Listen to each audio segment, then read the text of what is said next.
Ayun guys. Uy. Nagluto nga ako ng ampalaya.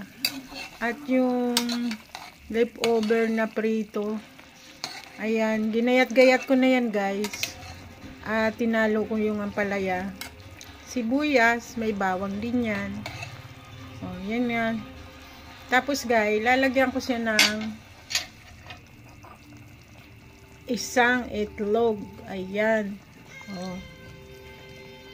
Mga pang diet tips yan guys. Kailangan tayong kumain ng ampalaya, itlog.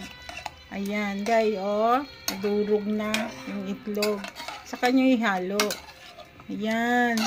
Mga ampalaya, healthy yan. At yung itlog, syempre, may isda. Healthy rin yan.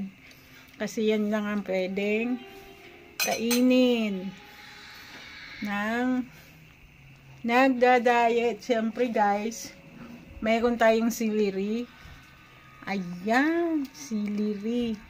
Pampalusog ng inyong mga kidney. Katulad ko, bawal na ang baboy at manok. Siyempre, puro ganyan na lang. May mga soap.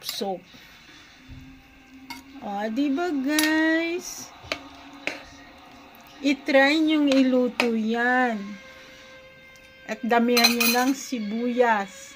Pampalusog ng inyong mga kidney at pag-iisip. O, diba guys? O, ano na? Masarap yan. I-try nyo na. O, diba guys?